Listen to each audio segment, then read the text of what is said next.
Assalamualaikum warahmatullahi wabarakatuh.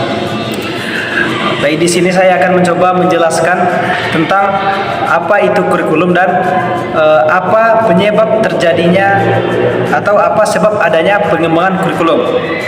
Nah, yang pertama kita ketahui dulu apa itu kurikulum.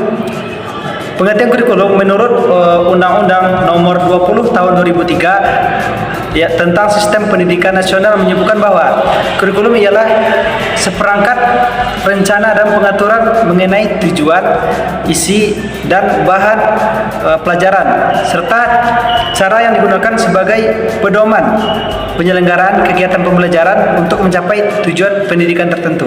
Nah, itu adalah pengertian dari kurikulum. Lanjut yang kedua itu ialah apa penyebab terjadinya pengembangan kurikulum. Nah, pengembangan kurikulum terjadi itu karena ada beberapa faktor yang menyebabkan terjadinya perubahan kurikulum dalam dunia pendidikan. Nah, yang pertama itu karena penyebabnya adalah perkembangan ilmu pengetahuan dan teknologi. Jadi kurikulum ini harus menyesuaikan dengan perkembangan zaman dan juga perkembangan iptek. Karena pada zaman sekarang ini ilmu teknologi itu sudah sangat berkembang. Yang pertama itu disebabkan munculnya disiplin ilmu baru. Seiring dengan perkembangan zaman, munculnya ilmu baru yang perlu dimasukkan di dalam kurikulum.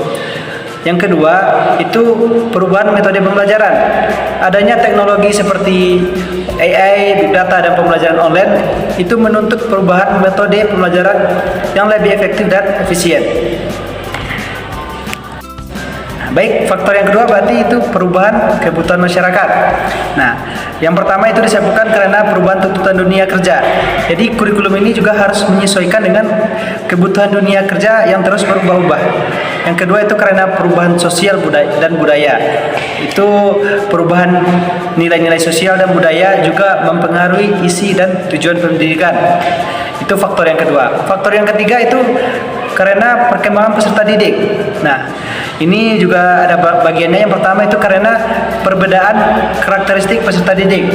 Jadi setiap generasi tentu memiliki karakteristik peserta didik yang berbeda-beda. Misalnya pada saat sekarang ini itu generasinya disebut dengan generasi Alpha.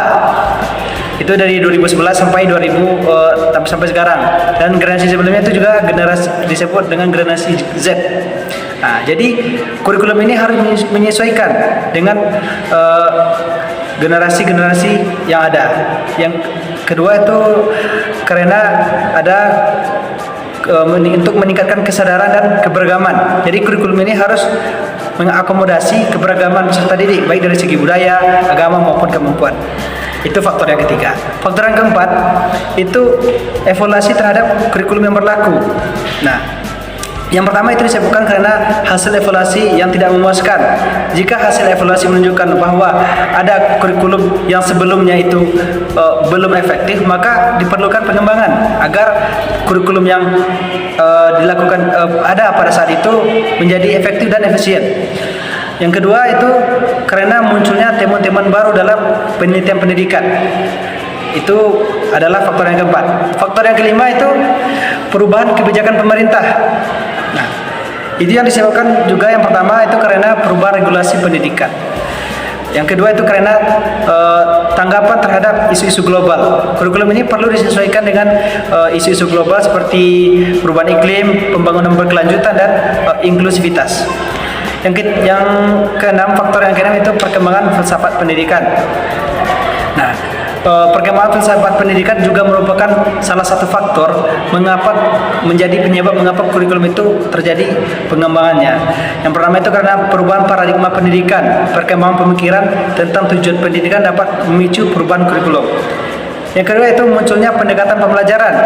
Itu munculnya pendekatan pembelajaran seperti pembelajaran konstruktivisme, ada humanisme, ada inquiry, dan juga yang lainnya. Itu dapat menjadi dasar pengembangan kurikulum. Nah, sehingga dapat kita simpulkan bahwa pengembangan kurikulum ini adalah sebuah proses yang kompleks dan melibatkan beberapa faktor.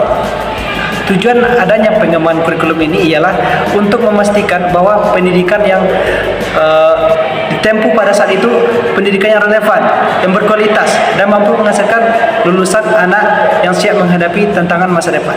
Nah, itulah mengapa terjadinya pengembangan kurikulum. Mungkin sekian penjelasan yang dapat saya sampaikan mengenai kurikulum dan apa penyebab terjadinya pengembangan kurikulum. Sekian, terima kasih. Assalamualaikum warahmatullahi wabarakatuh.